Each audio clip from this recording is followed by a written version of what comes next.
again, thanks to Tatiana for slides. And this is where we get into, thank you for criticizing this slide. So this slide was not very clear. Let's repeat what the idea of the profile kernel is. And the slide was not very clear. I've been stumbling over this slide because it's not explicit enough. And I've changed that, I hope. This one is still the old version. But anyway, so let's get back to the first part. So what you want to construct, assume we have k-mers of 3. You want to construct a vector that reflects all the possible k-mers in the protein, of which, again, k-mer of 3, 8,000. 20 times 20 times 20 is 8,000.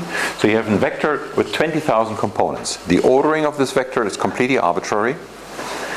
It's just that every vector will be ordered the same way, okay? So that if that were to be the 5th component of the vector AAT, then AAT will always be component number 5. Again, 20 by the 3, 8,000 components. Now, let's just see how let's pick one particular of these k-mers, the k-mer cat, okay? And the question is, how do I get to the value of the k-mer cat? So, the k-mer cat could have come from a cat. And that is, in fact, this number here. So the C on C is 1, the A on A is 1, the T on T is 1. So that's 1 plus 1 plus 1 is smaller than 5, is below the threshold. Now, if we sort of mutate one residue here, the cat could have come from AAT. So instead of the C, I pick the A. That gives me a 2 at the first position. Then I keep going like before, 1 for the AA and T for the 1 for the TT, okay? And CQT, okay, the first one is the C, so it's the 1. The second one is for the A, the Q is a 1, and the T is a 1. So this is actually the same sum here, the CQT.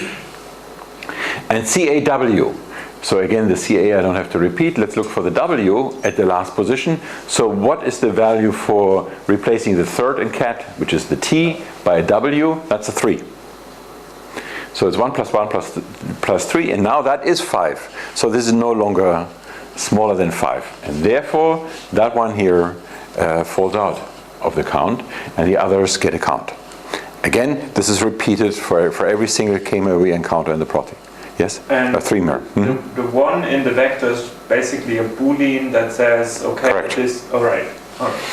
And now we compare two vectors simply by the product of these Booleans. We do the same thing for two proteins, and then ultimately it's like you dissect the protein into k-mers, in this particular case 3-mers, and ask, does that other protein also have that 3-mer? If so, then both have a 1 at that position. Okay? So essentially, the product of the two is sort of asking for how many k-mers do they have in common. It's not asking where are these k-mers. There's no statement about does this k-mer happen at the beginning of the protein, end of the protein? Does it happen very often? Is there a repetition of that? All of this information is completely ignored.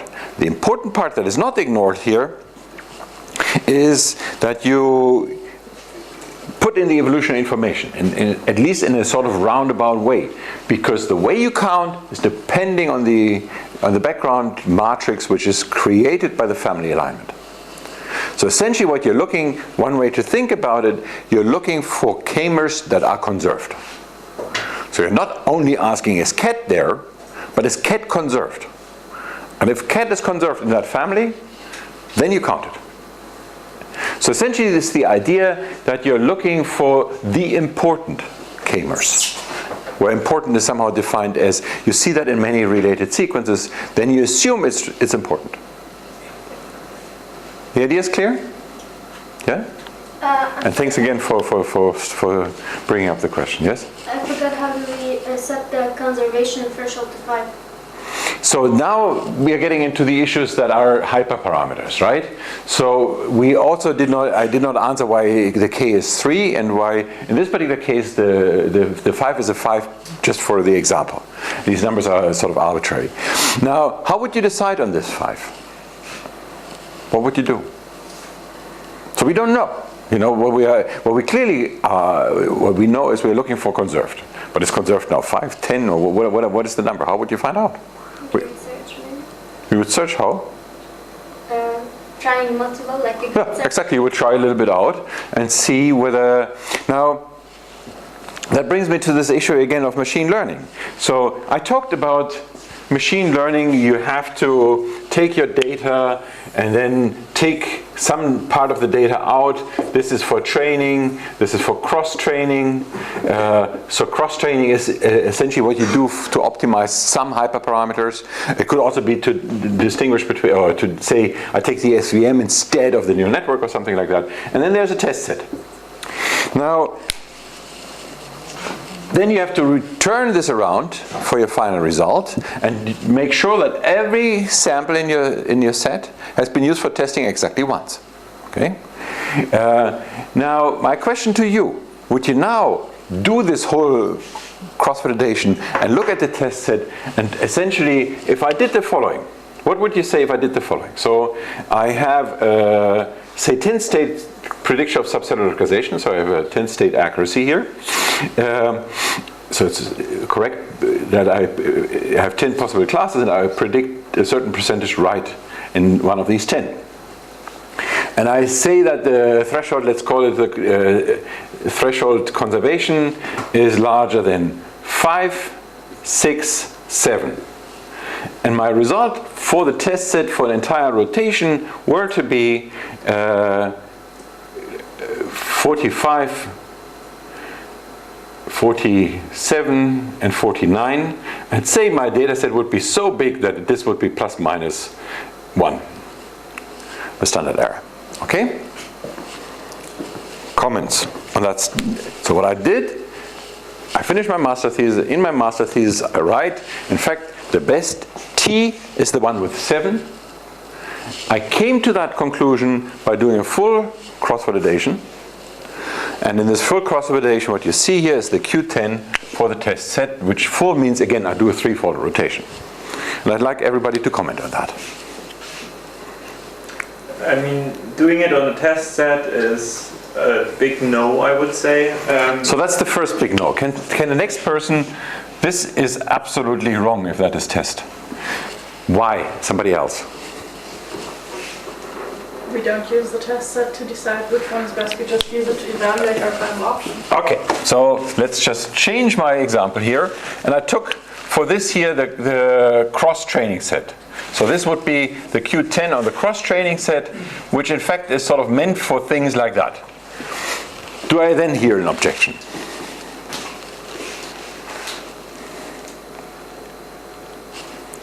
Now this is what you may call sober, in the sense that you can do that. As a supervisor of a project, I would still say, well, you don't really need a full threefold. So the more you're sensitively optimizing a parameter, more scared I get that this will not hold tomorrow as a supervisor. And that means that I tend to say, well, just pick out one sample set and see what is best. Don't do a full rotation. As long as it worked for one sample set. If that really was wrong, then by the full rotation, actually you would most likely make it more wrong, because you would sort of tend to over-optimize more this parameter. And I'd rather somehow tend to, I also have this mentality that I rather tend to sort of underestimate my performance, because most of the time we overestimate it anyway, so time corrects for things like that. Okay, is that example clear to everybody? It's clear to everybody in the room why this is not test? Okay, and that ultimately is exactly what we did, Galia, but I'm not showing the results for it, I believe. I do not have the slides where Tanya showed how different k-mers gave different results, and I'm also not showing the threshold decision here. I do remember that k-mer is different for different data sets, and that ultimately, I mean data sets meaning prokaryotes or bacteria, archaea, and eukaryotes. We had different k-mers, and ultimately that most likely, so different k-mers were optimal, most likely because we had so much less data for prokaryotes. So most likely it's just that the k-mer has to be smaller because we just don't have enough data to support the bigger k-mer. And most likely that the k-mer that we have today is one that if we had a much larger data set in the near future, it would work better. So that gives me to a new detour, and that in fact was a bachelor thesis just finished in my lab. So the system was trained on a data set, let's call it D, from, I'm not entirely sure, let's just call it, for the sake of the argument, D13, because most likely there was a data set from 2013. So now we have 5 years later, we have new proteins, okay? And what we saw that is in between the way SwissProt, the database, I do not really expect you to know a lot about biology, but again, I do expect you to sort of have some idea about these words UniProt and SwissProt, and some idea that UniProt currently holds in the ballpark of 135 million. If you don't know it's 135, it's fine. If you say it's 100, if you say 200, it's fine. But if you say that the entire universe of normal proteins is 20,000, then that is not fine. And again, SwissProt at this point holds 550K, so much fewer. And the difference is UniProt has all the sequences, SwissProt has the ones for which we have annotations. Now, SwissProt changed the way they do annotations. In the past, simply an annotator wrote whatever they found in journals, whatever they found in reports. Now there's a code for what they annotate. So when they make a statement such as, this protein is nuclear, okay, then they have a code. Is that a decision that I make because somebody has an explicit experiment that says it? Or is there an experimentalist who refers to another experiment or something like that? Okay, is an indirect experiment.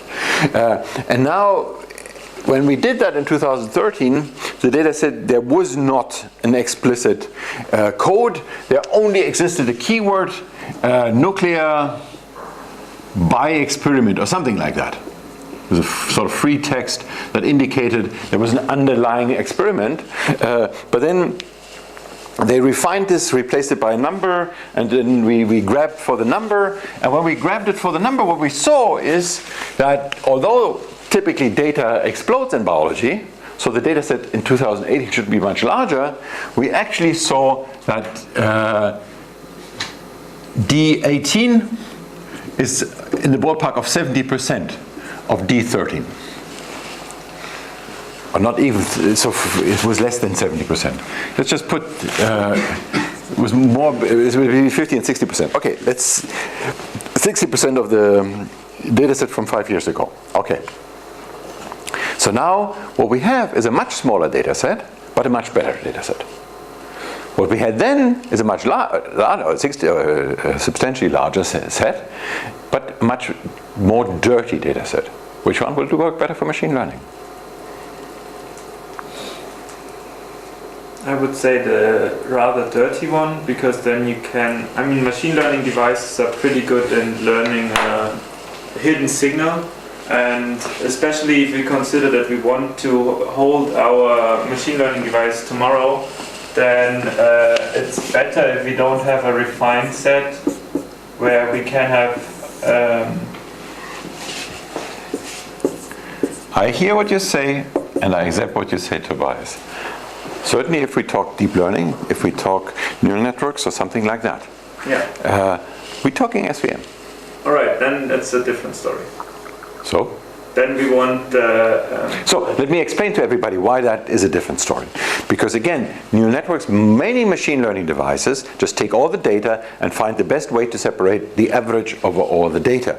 If you have two labels on the data, like crosses and open circles, then you essentially would optimize, most machine learning devices would optimize the separation of the clouds.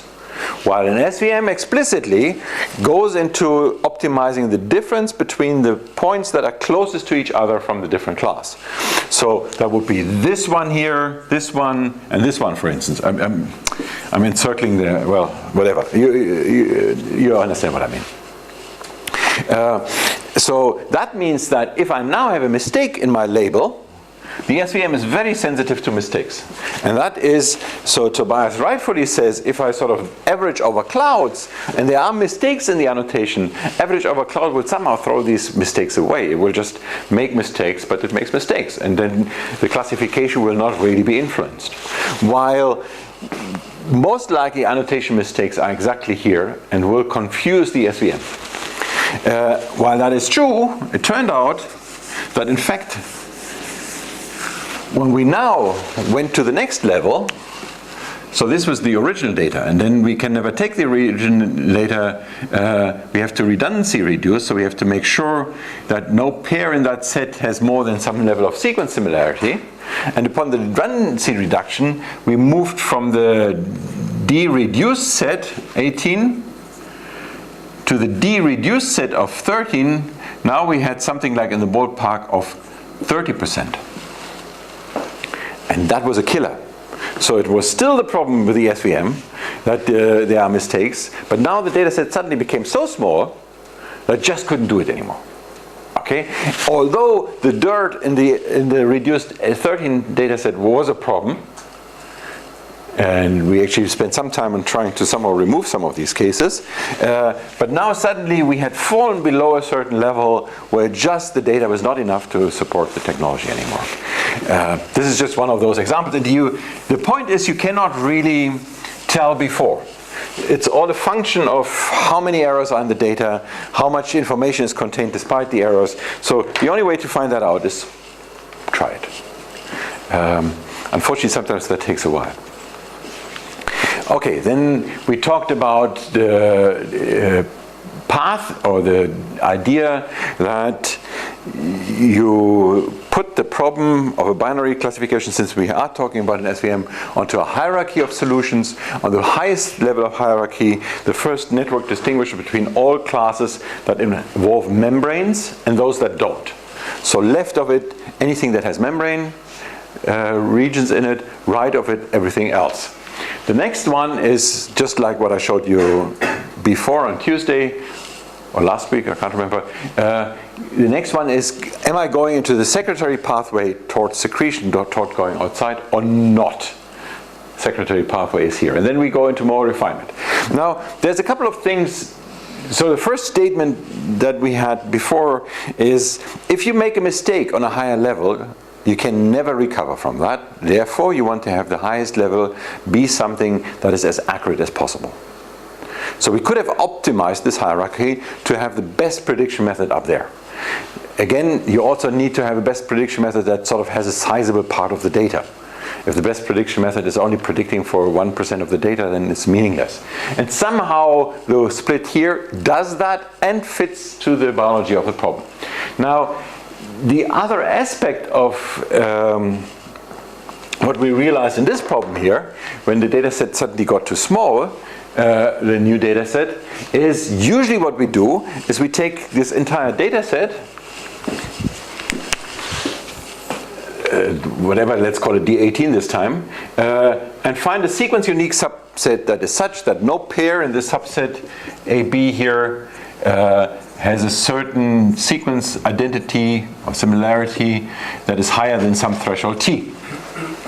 That's the criterion for redundancy reduction.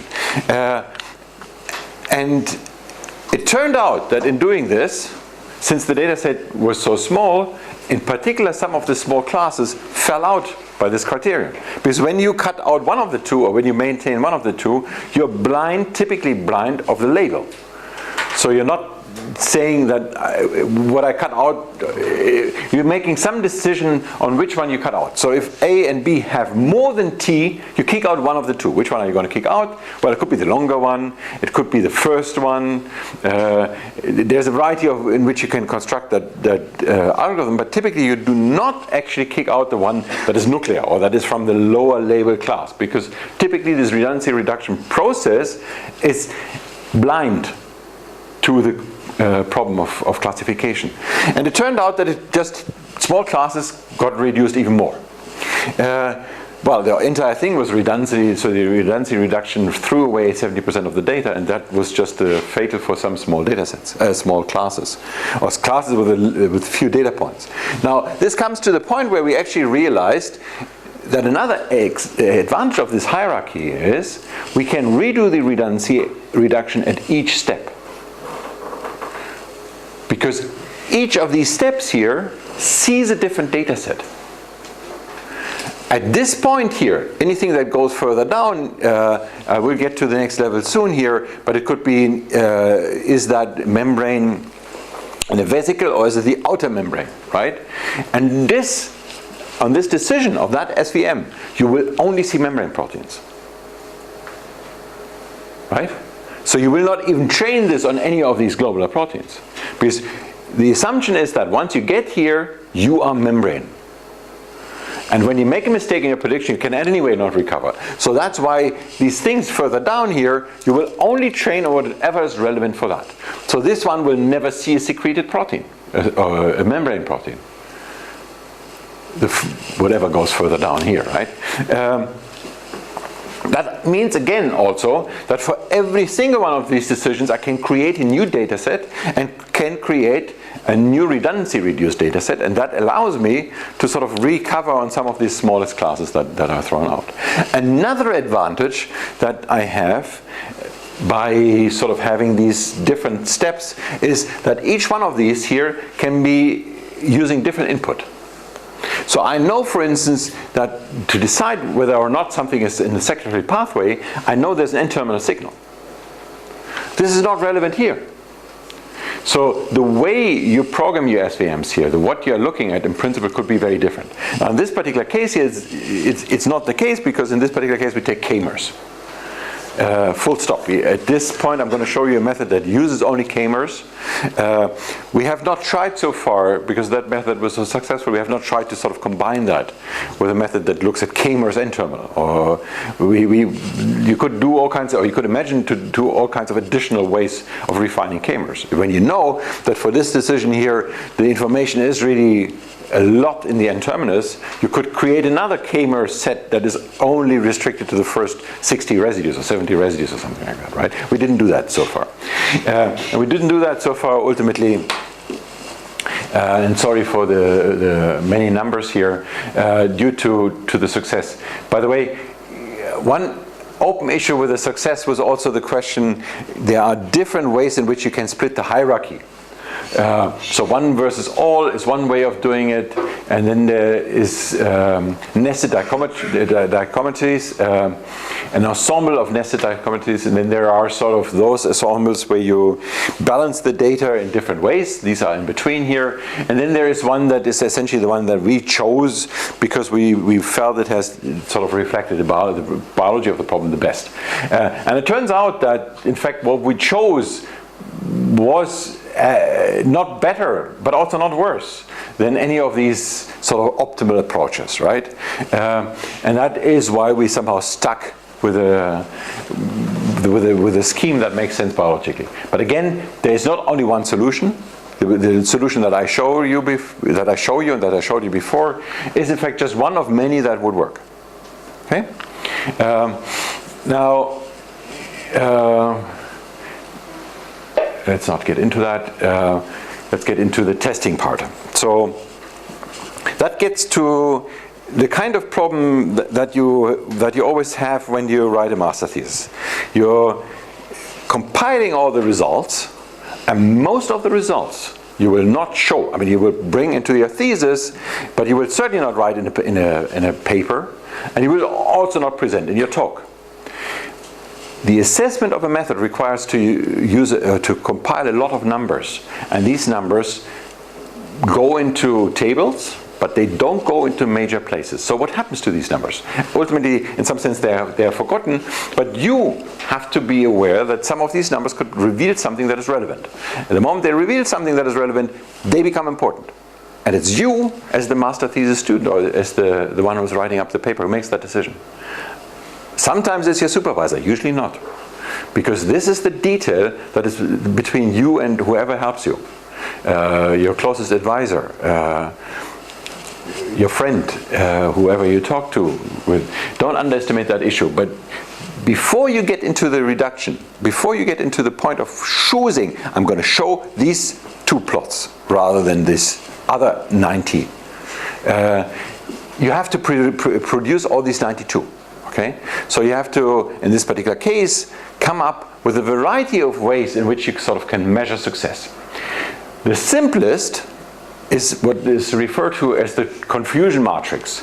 I show it here only for a two-state model. I will get back to something like that in a more general way later, where essentially we have the matrix of 4 different states, and these 4 different states come with what in 2 states people use as true positives, true negatives, false positives. So let's just look at one raw here. This is all observed to be in state L, in localization L. Okay? Now, true positives means it is also predicted in that state. False negatives means it is observed in L, but predicted to be not in L. So it's a negative prediction, it's not L, and it's false. Okay? All correct ones are on the diagonal. So the first point is you should always look at these, and you should always provide these somehow in the supporting online material, because this is the raw material from which all the other following numbers can be compiled. But typically, just staring at it will not tell you anything, because typically these have, I don't know, counts of 15,542 or something like that. That's meaningless. What is more meaningful, what we can associate much more with, is if we translate, when we translate them to percentages. Okay? And the first percentage that you can do is the one up here, and the second one is down here. Now we get into the difference between my laziness and Wikipedia. So compiling this number and that number, for me as a physicist, is essentially symmetrical. There's no difference.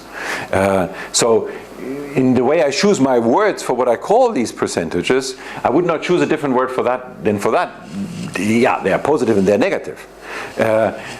In reality, this one is called precision. Okay, the percentage of these. So if you take all the true positives and divide by all, then that's what people refer to as precision. Does anybody know what this one is referred to? Recall? No.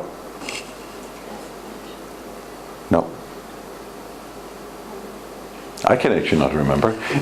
So let's begin with the recall. Recall, the idea is I look at all the positives I find at a given threshold, and I ask, of all the ones I could have found, how many do I find? That's the idea of recall. So that ultimately, where would I see that? Actually, I don't really see that as a diagonal position. It's not one element. But how would I define recall? So again, it's something cross. First row, right? It's not. Oh, it's the first row. True positives plus false negative. Yes, that's right.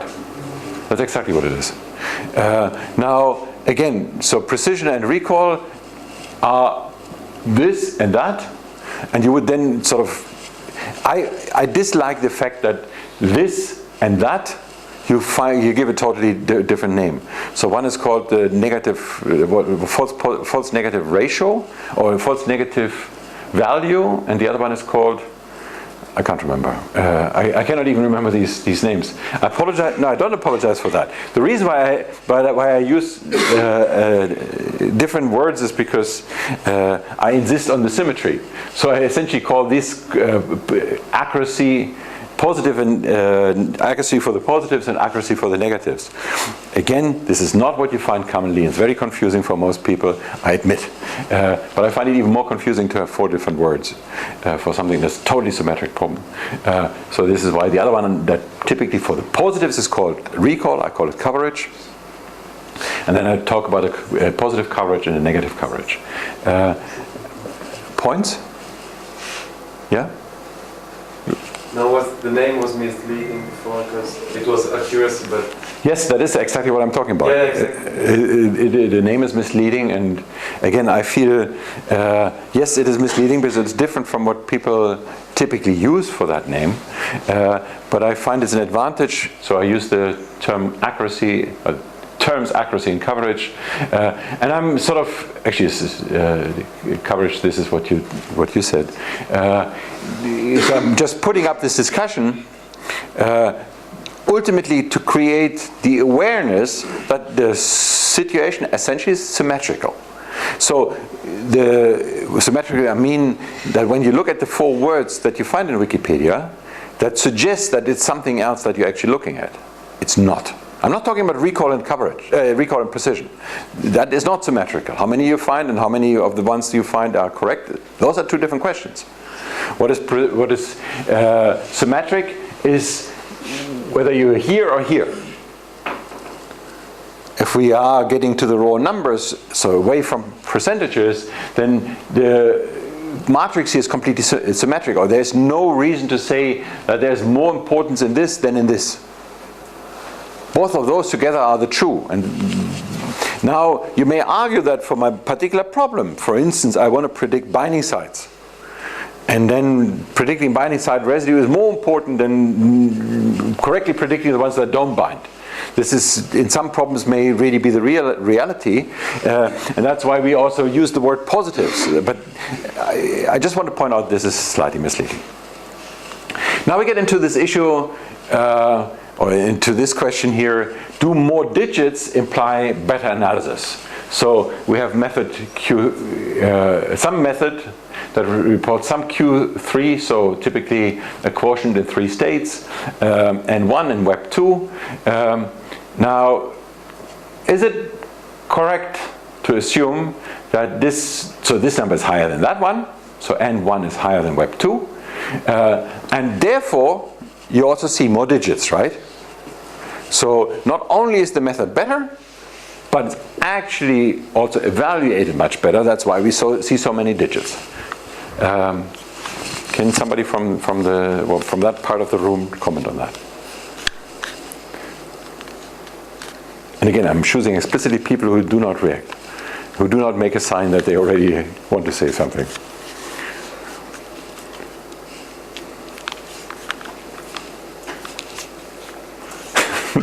They don't want to, so it must be you. Or, no, I'm not putting you up. Somebody. Comment, no? Somebody sort of that side. So where this first grade table ends, and the more whitish table begins. Yeah? Why are the precision differs? Like like the one on top has exactly 7 digits. That's my question. So my answer to that question is they are different because the people who did this method, they developed a better method, and in fact, so 73 is higher than 69. And not only did they develop a better method, they actually did a much more careful job, so they measured better. That's my statement, and I want to comment on that statement. And it's very clear to everybody, it's nonsense, that statement. Why is it nonsense? So why, there's another way of asking it, Mohammed, how many digits do you quote? So how many digits or should you use in your master thesis? Let's ask it differently. How can you find out how many digits you will quote in your master thesis? If you have 2 results that are equal, then you can go 1 digit. That's an interesting statement. Let me see where this is going to lead. So let's assume that IC and 1 and Web 2 to come up with 72%. And Sylvia now says, well, if that is the case, then actually, let's look what the next digit is. Since I'm a lazy thinker. So how much do I continue? At some point they should be. Which point? At some point they differ. That will never happen. That's point taken. Okay. Okay. So where did you say that? I believe you said that with a 5. Okay, so they differ here. Now, you argue, then, I show as many digits as I need to show in order to show that they differ. So let me try a different attack against that point. What if somebody in the web, on the public key, so that is my method, I have the handle on it. That is the method of somebody else. What do I do now? So I write an email and ask them, cannot reach them, and now what?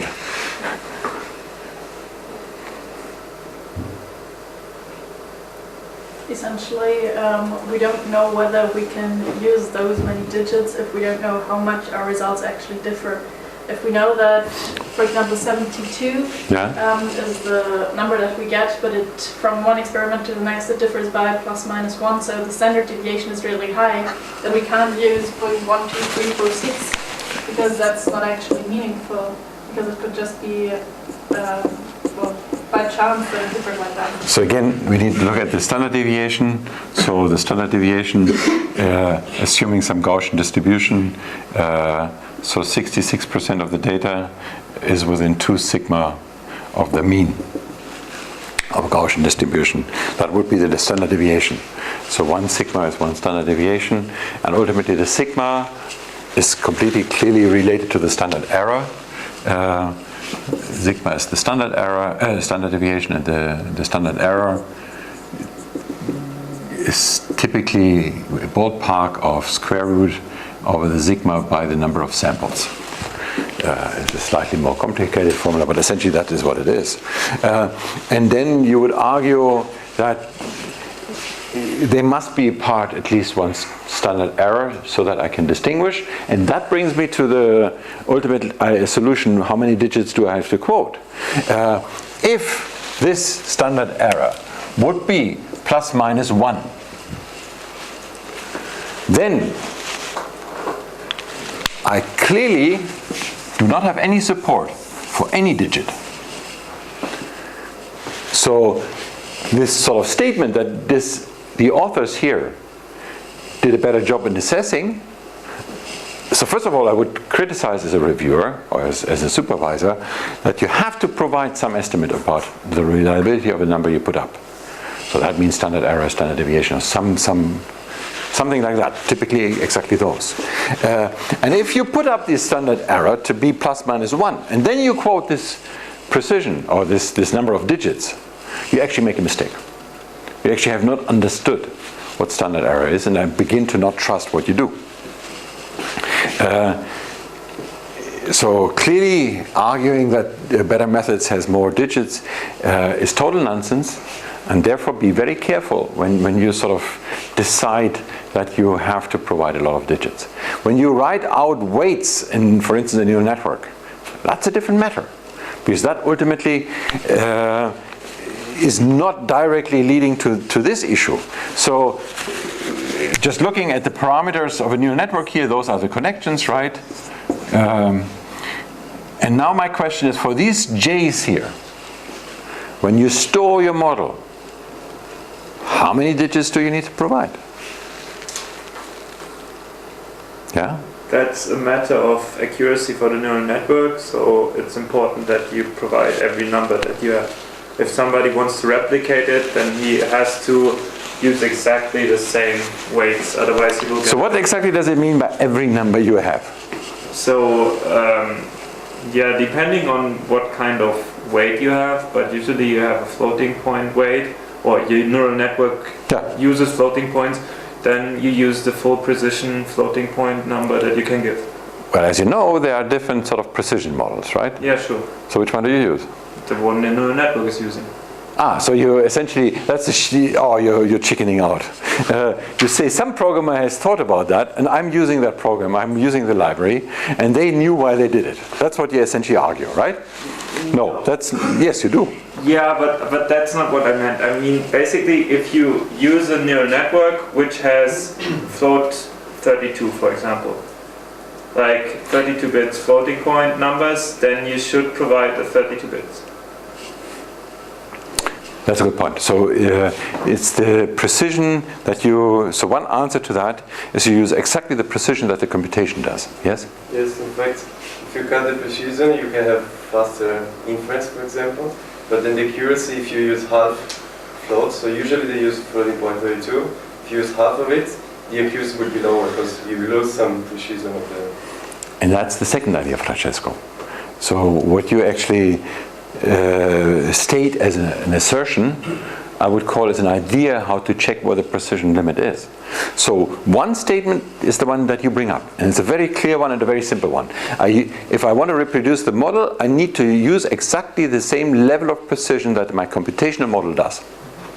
Not more, not less. So if it is computing on a 16-bit, then I don't need to write out a 32-bit. Okay? If it's computed on 32, I need to write out in 32. Okay, that's statement number one. Statement number two is a different solution to asking for the weights, not for reporting performance, for the weights of a neural network. How many digits do you write out? And Francesco says again, one way of reading what you said is saying yes to Tobias, but you have to use the same, because otherwise you would lose in performance. And that is my statement. That's the idea. Well, you could also check how much can you reduce this precision without losing, right? So you could try to see if I had a 32-bit computation and I sort of wrote out only the first 16-bit of the information of the number, how would the performance change? And if it doesn't change, then that's another way of saying, well, okay, my error here may be so high that within that error margin, I can actually not distinguish. And I sort of trim the weights. This is what people sometimes also do after deep learning, to sort of relearn, and to sort of trim the weight without relearning in this particular case, right? Trim the weights, in some sense you would relearn according to the error, not to somehow the resilience of the system that you created. That would be another idea to decide. But again, so those are two different levels of precision, or number of digits that you quote. When you quote numbers that relate to computation, then this is maybe what you need for reproducibility. When you quote estimates for performance, then that's a very different matter. Okay? Just remain aware of that. And again, I have seen many examples where people have rejected papers just because somebody quoted that. And once you're rejected, okay, you said to the next journal or the next conference, you move on, but all of this costs time, and it's really nonsense. So don't show up with some, yes? I didn't get one thing. So if in the standard error we have 2 digits, in the record I should put 2 digits as well, right? So in this particular case, if the standard error is plus minus 1 without a digit, yeah, I don't put anything. Then you don't put anything, because you can actually not, that implies ultimately, what it implies is that you cannot distinguish between 71 and 73. Ultimately, another way of within at least one standard error, and one standard error is only 1/3 of the data. So if you want to be within 60% of the data, or 66% of the data, you want to be 2 standard errors, then you can actually not distinguish between 70 and 74. That's plus minus 2 times standard error. 2 times would be 2. Plus minus 2 is minus 2 is of 72 is 70. Plus is 74. So essentially, you would argue that my estimate is that performance is between 70 and 74. This means that providing some number for the average of these two as 72.1 is totally meaningless. And since for the standard error we have a root, how do I choose the digits of the standard error? So again, let's imagine one thing is clear. So if the standard error starts with a 1, there is no point in doing 1.1, really. Now the story gets more complicated if the standard error is 1.5 or something like that, right? And then you may argue in the same way that we typically argue with numbers, is a rounding story. The sort of rule by thumb rounding rule, which is a completely arbitrary rule. It's the 50% rule. Or you may simply do it in the next integer kind of mode. So if, in fact, let me look at the extreme one. 1.1 means that it is above 1. And since I cannot, so really putting another value here doesn't make sense because I'm already above 1, I would argue. I would sort of flip this to 2.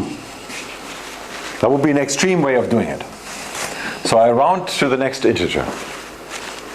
That is a sort of conservative way of doing it.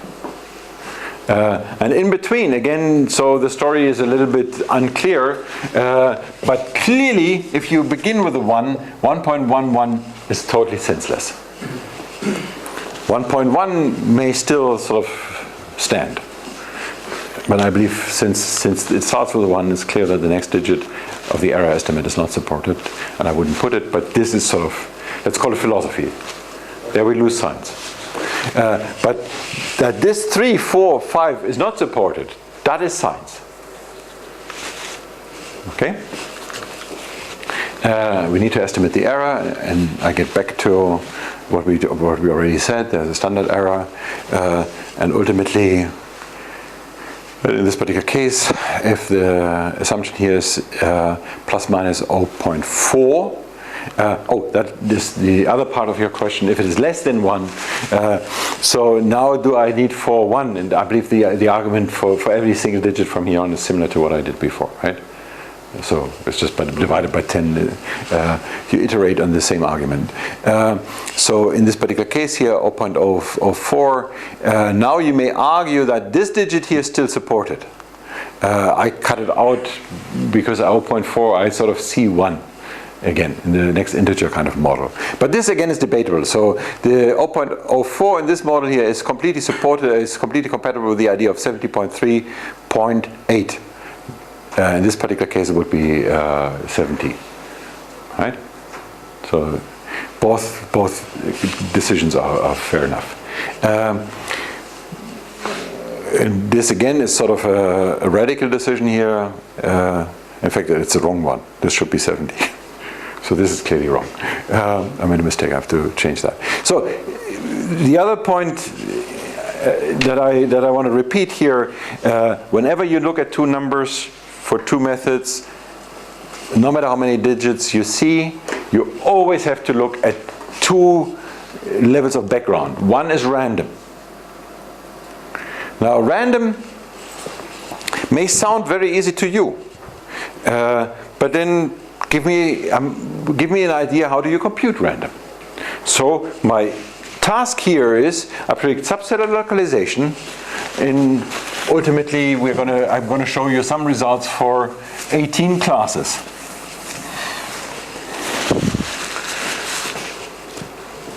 So I'm going to show you, this is not on the white, here I have a Q3. Okay, so for a Q3 we have a 3-state system. What's random? Well, this says 33. 1/3, is that right? This is a simple way of doing it. How would you do it in a computer? Yeah?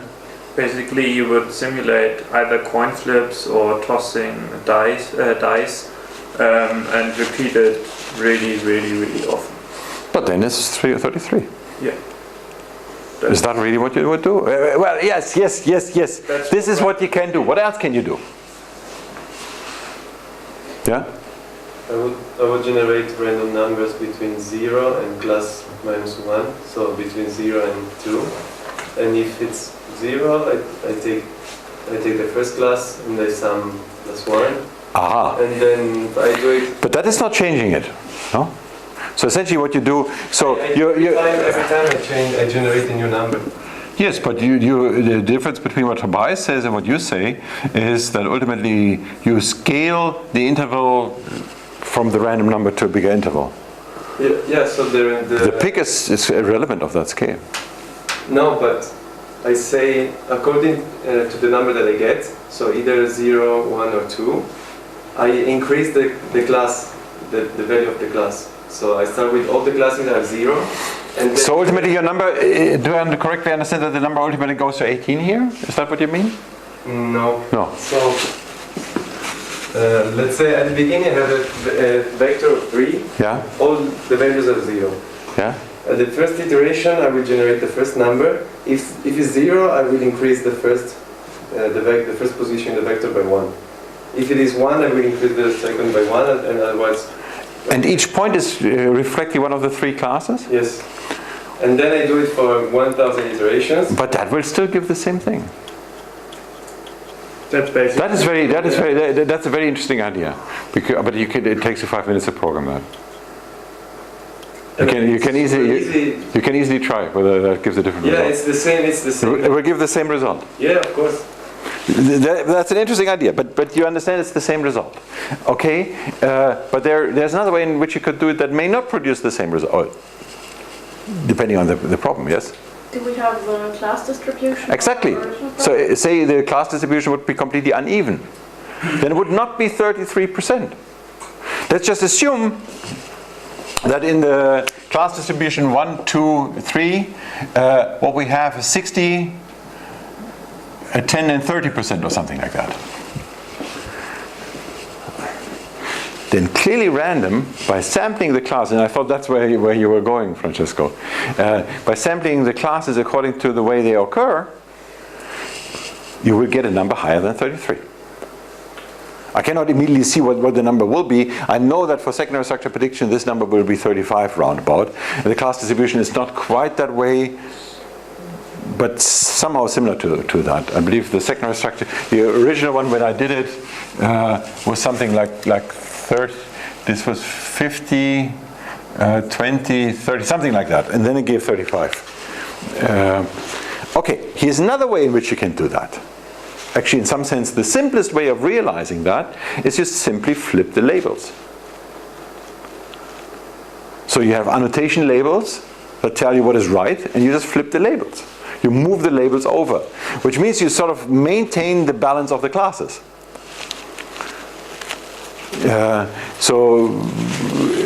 And then see what that random is. But there are different ways in which you sort of can randomize.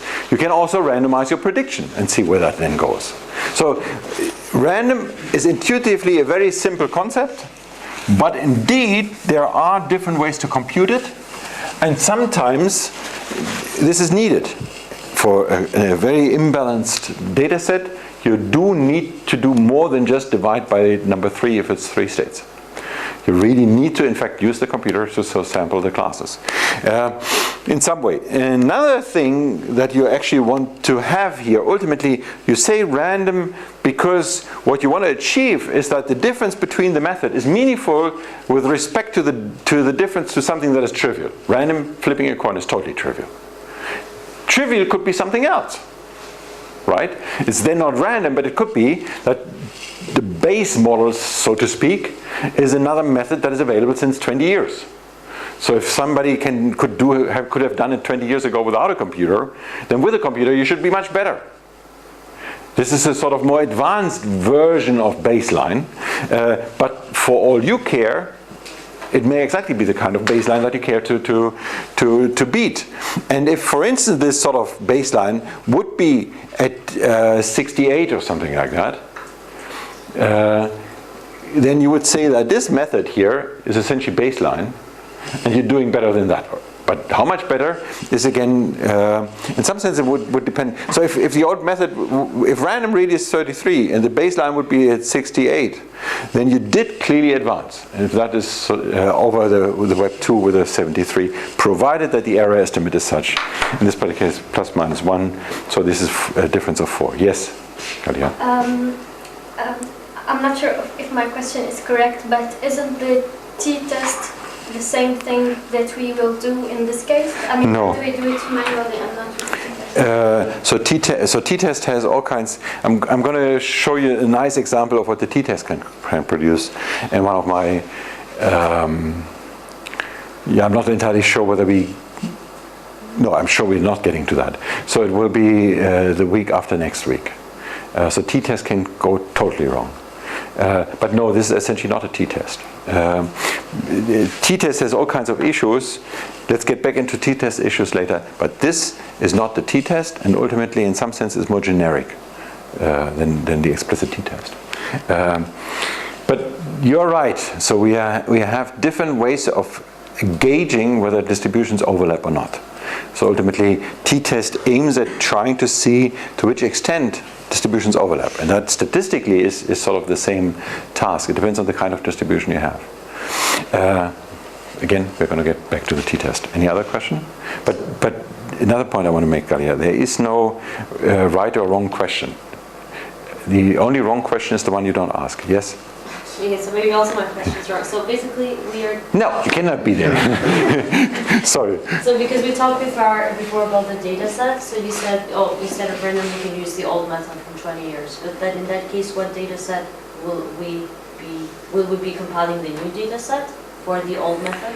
Well, that's a very valid point, because I keep arguing that in a table you should always compare apples and apples, meaning that you ought to have the same data set for all of these methods.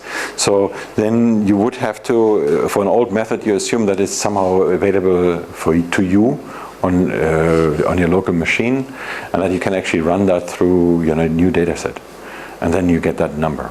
Was that your question?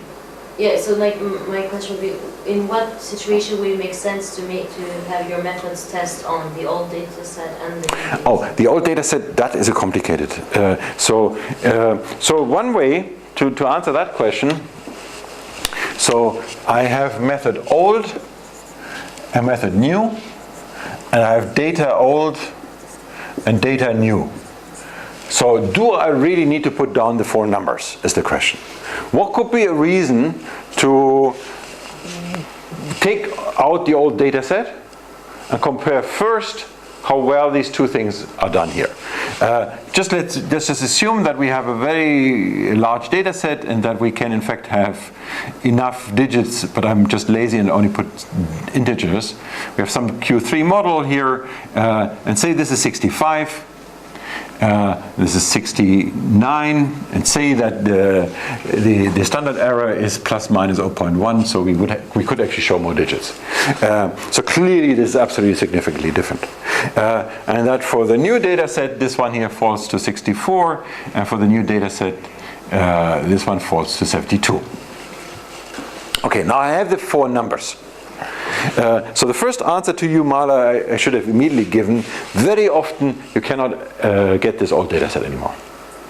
And there's, for instance, one reason is, this is now, I'm going to give you the boring answer that is really computational biology specific. So historically what we did is we maintained, in the beginning of my career, I maintained the identifier of proteins to just be able to reproduce the old data sets. But then databases actually changed the identifiers. So, and they threw the records away. And I did not keep the old sequences. So then we started sort of having a reproduction of the same database. Then we could no longer do that because that grew too much in terms of data that we needed. So there's always some issue of maintaining data. But okay, let's assume all the data were available. Okay, so now from this comparison on the old data set, we learn that clearly your method is better. From the comparison on the new data set, we learn that your method is better. From the comparison of your method between these two data sets, the interpretation would be that your method benefited from having more data. So you do better for the new data set, most likely because the new data is larger and or better. And your method is set up such that you benefited from it. Okay? That's why these ones go up. Why do these go down? What could it be? In fact, again, this is in 99% of the cases what we observe. Why do you believe that's the case? So you come with a newer, better data set, and the method that is available, that has been published, appears to perform worse or gets a lower number. Why? Yeah? Probably there's new signals in the new data set that we didn't have before. This is one good reason. So there's something new, and the data set that they had initially was just not completely covering all the future data. That's one answer, and one reason, and one possible explanation. There's another one, much simpler. And it's true. It is always somewhere the reason. But there's something much simpler. And much more relevant for machine learning, yeah? The old one is overfitting to the old. That's the typical answer. Again, we have looked at some point at something in the order of 50 methods, and only one of those did not overfit or did not overestimate performance. So this is the typical reason why numbers go down. It's because it's very, very difficult to avoid overfitting. Again, everything I'm telling you about trying to avoid overfitting, the experience is it's never enough. You always tend to overfit a little bit too much. So in this story that I'm telling you, Mala, you have very good reasons to look at all of these. And that is, in fact, I believe, the long answer to your short question. That was absolutely not meaningless or wrong or whatever you suspected. Okay, so you need to look at baseline, you need to look at random. What's the other thing you need to look at? Yeah, you were fast enough to see what is coming up. Have you been able to read it? No. You just saw where it is.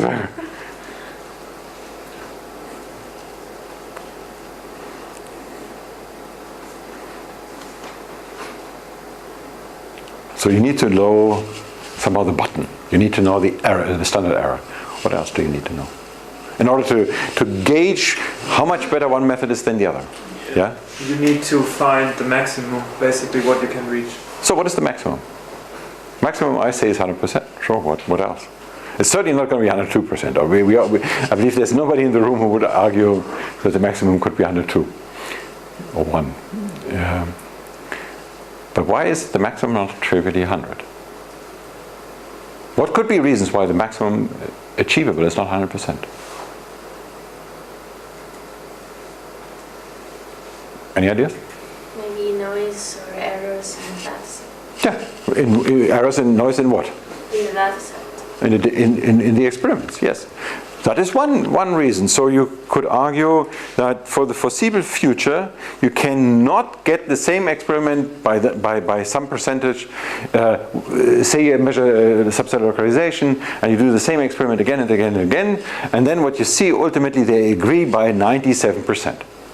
Then your data is just not supporting more than 97% agreement. Full stop. Another thing is the biological noise. That means that maybe not all proteins are always imported into the nucleus. Yes, they have the nuclearization signal, but sometimes maybe it's not recognized or something like that. And that may be because sometimes it's slightly shielded.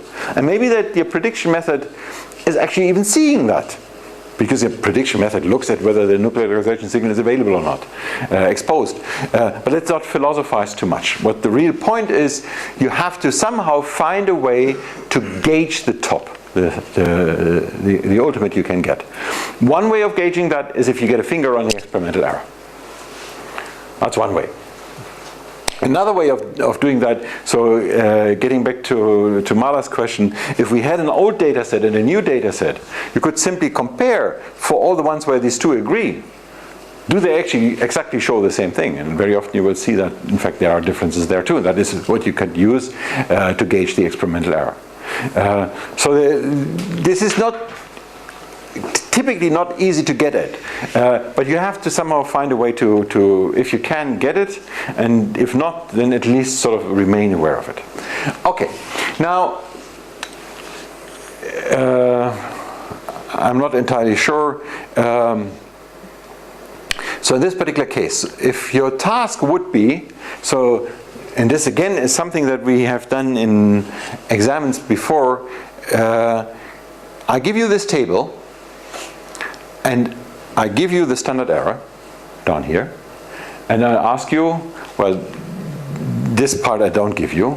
I typically then ask you to rank them, to rank the three methods. And in ranking the three methods, you have to avoid that you say, this is number 1, this is number 2, and this is number 3. What you have to argue is that given the standard error, you can actually not distinguish between N1 and nu3. Since you cannot distinguish between them, there's no point making one rank 1 and the other one rank 2. The definition of not distinguish is they rank on the same point. They're both rank 1, right? But by that standard error, at least within one standard error, clearly this one is different. So that clearly is rank 2. And this again is something that we typically ask people to do. And then you sort of can keep going. Now, the question we have briefly brought up for so the standard error, if I predict secondary structure in 3 states or something like that, you get a distribution, and standard error, standard deviation, all of that is trivial. If I predict subset localization in 3 states or in 18 states, I'm not getting this distribution. This is a distribution over the proteins. So each entry in here is how well do I do per protein. So this outlier here is one particular protein. I mean, it's just a count of one, right? Could be many. So this outlier here is 1, 2, 3 proteins. This one here, whatever. In terms of per protein, for subset localization prediction, either I'm right, I'm wrong. So I'm going to get this distribution. For some I'm right, for some I'm wrong. In this particular case here, I would. Can you immediately see what? So I claim that this is a 10-state model, and my Q10 is 60%. Am I right? Can I be right? For this one on the right, not for the left. Q10 is 60%. Now you should all jump up and say, no, that cannot be. Why? Tobias is jumping. Can somebody else begin to jump? Can you jump? Do you see why this cannot be 60%? No. So 60% essentially means I classify 60% of my proteins correctly, right?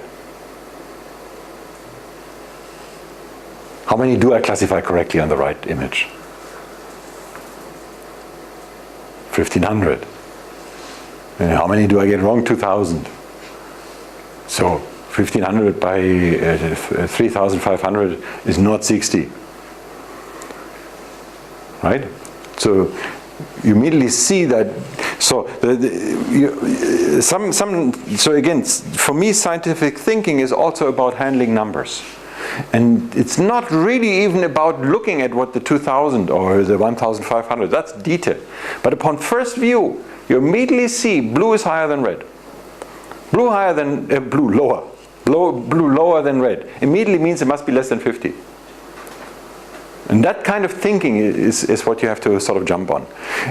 Because before you understand the detail in something, it will always take longer. But at least sort of jump at some implications of the data that you can as fast as possible. The question now is, how can I turn this kind of situation into an error estimate? And again, getting back to t-test, of course, totally impossible for that, because we no longer have distributions. T-test measures an overlap between distributions. There is no distribution.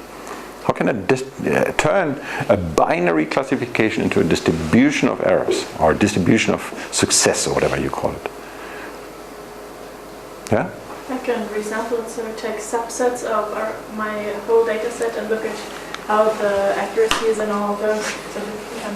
So in this particular case here, I have 3,500 proteins, and each of those comes with a label red or blue, right or wrong, or wrong or right. Right is wrong.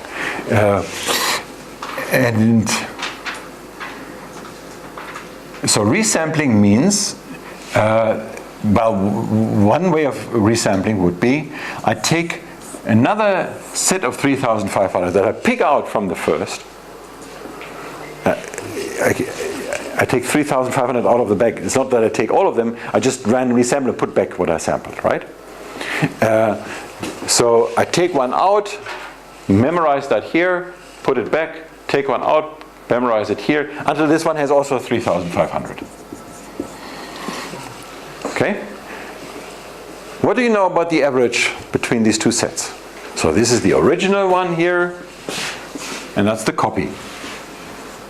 Copy number 1.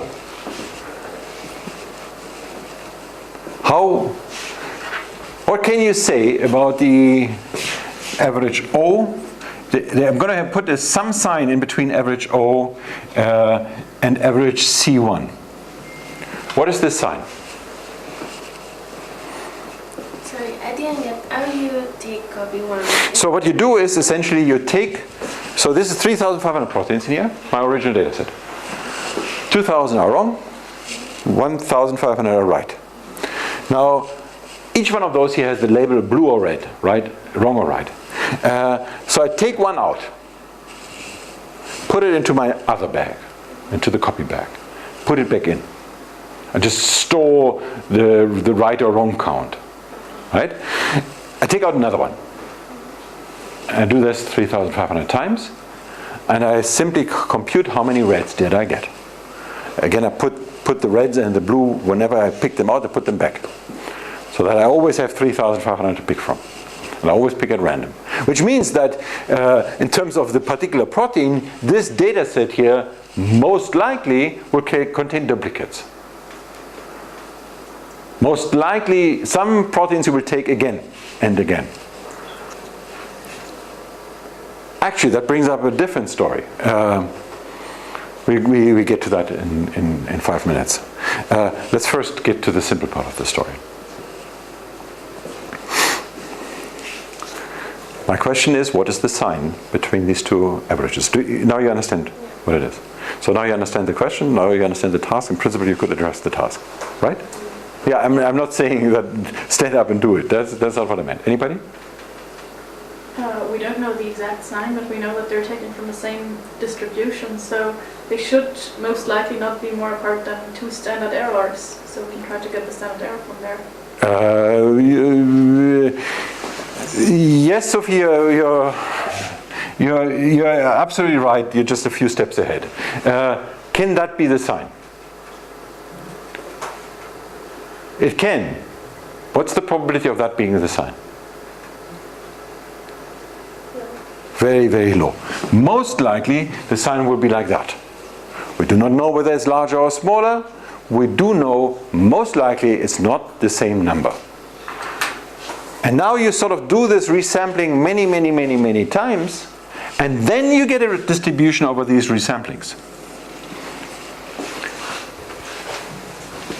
That then should be, that average over that distribution should be the original A. And it gives you exactly, like Sophia already said, it gives you a standard error. Now, this process is called bootstrap.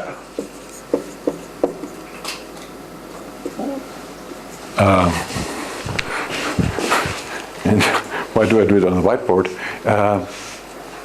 It's here. Going back to Bradley Efron in 1979, essentially a kind of process that was popularized really with the onset of computers. And the image that I like is this guy here, who happens to be called, it's a sort of German myth. It's a guy called Münchhausen. And there's an umlaut just to make it clear that it's German. And so the statue shows a guy who is sort of attached to a horse. The horse is in he's in sand, but it's supposed to symbolize actually water. And he's pulling on his hair. And the idea is that sort of the horse falls into quicksand, and he's pulling himself and the horse out of the quicksand on his hair. So that's the idea of Münchhausen. And Münchhausen is just one of those guys who seem to have traveled the world telling interesting stories that people found very believable. Or not quite as believable as they found them fun. Anyway, in some sense, bootstrap is exactly that.